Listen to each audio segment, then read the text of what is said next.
Bonjour et bienvenue dans Destination Évolution. Je suis Céline Combé, très heureuse de vous rencontrer aujourd'hui pour un sujet qui me tient très à cœur, la famille. Aujourd'hui, plus particulièrement, nous allons parler du mot désamorceur qu'on appelle aussi en anglais le safe word.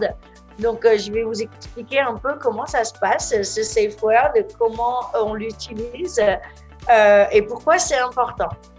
Alors, d'une part, ce safe word, il est important parce qu'il vraiment, c'est un moment de désamorçage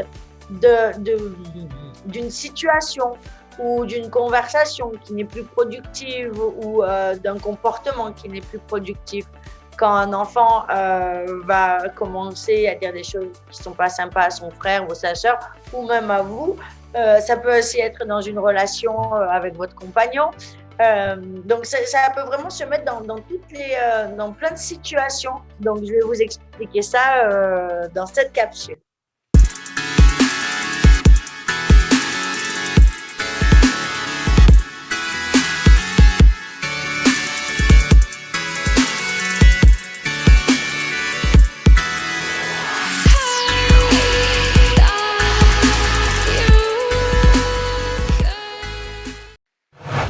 Donc, ce mot, vous pouvez le trouver moi, je trouve que c'est sympa de vraiment le créer avec vos enfants, avec votre compagnon ou avec vos amis, tout dépend le groupe dans lequel vous êtes.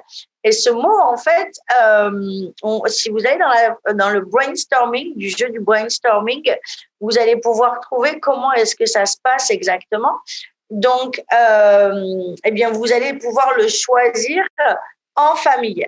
Donc, c'est un mot. Alors, nous, par exemple, c'est coyote. Coyote. Donc, voilà, puisqu'on est anglais, on aime bien les petits mots, des fois en anglais. Et donc, c'est coyote.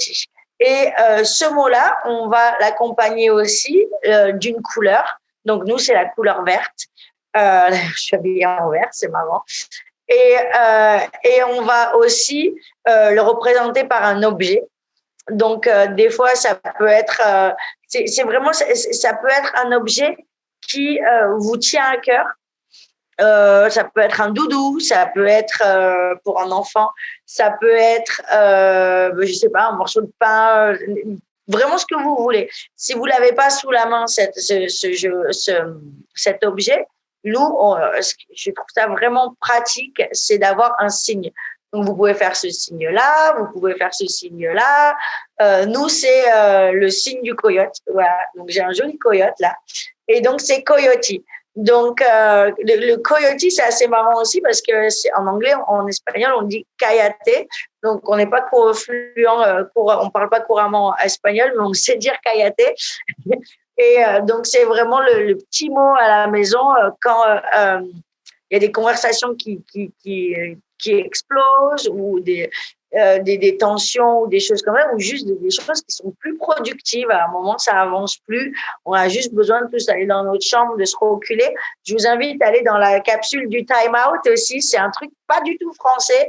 Et moi, ça a vraiment sauvé ma vie quand j'étais maman de jeunes enfants. C'était vraiment le time out parce que ça désamorce vraiment beaucoup.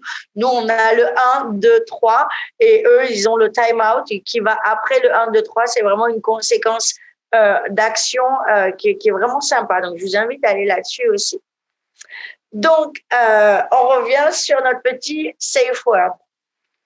Vous le mettez en place, ce safe word, et vous vous dites, bon, bien, voilà, ça va être coyote. Vous vous retrouvez dans une situation où, que ce soit avec votre couple, qui se passe plus ou moins bien.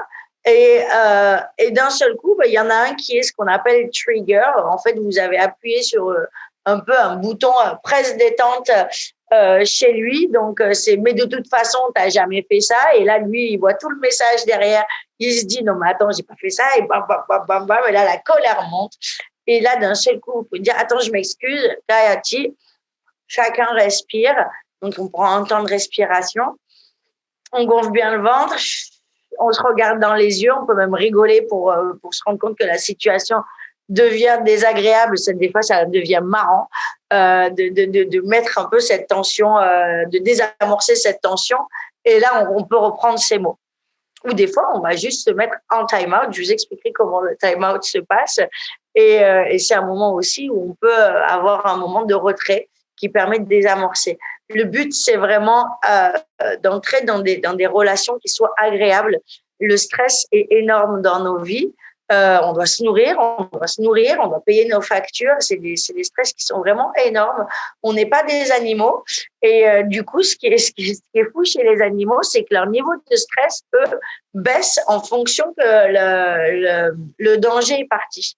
Chez les humains, non. Le stress reste, à part si vous méditez, vous allez courir, que vous allez faire une activité sportive intense. Donc, le yoga, c'est génial, mais ça désamorce le stress d'une façon complètement différente qu'une activité cardiovasculaire.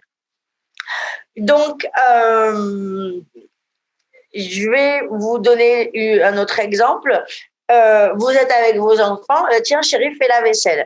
Et oh non, moi j'ai pas mon tour de faire la vaisselle. Et puis lui, pourquoi il fait jamais la vaisselle? Et bon ben ok. Alors là, on remet le coyote, on prend un moment, on regarde la feuille des tâches ménagères. Donc vous allez, si vous voulez, dans la capsule des tâches ménagères, on a pas mal de capsules qui arrivent. Et vous dites, ah ben tiens, en effet, c'était à toi ou pas à toi. Et donc, du coup, la situation s'éclaircit. C'est important vraiment d'avoir une dynamique qui soit plus agréable à la maison, surtout sur les tâches routinières, parce que c'est des choses qui se font tout le temps et on n'a pas envie justement d'appuyer sur le bouton d'amorçage de quelque chose qui serait pas agréable ni pour vous, ni pour vos enfants. Eh bien, écoutez, ce sera tout pour aujourd'hui avec notre petit safe word. Si vous avez des questions, si vous avez besoin de parler de ça ou juste de coaching en général, je suis Céline Combé. Vous pouvez me trouver sur le site célinecombé.com. J'organise des retraites, des séances privées aussi sur Zoom et je serai très heureuse aussi de vous répondre à vos questions si vous en avez. Bonne journée à vous.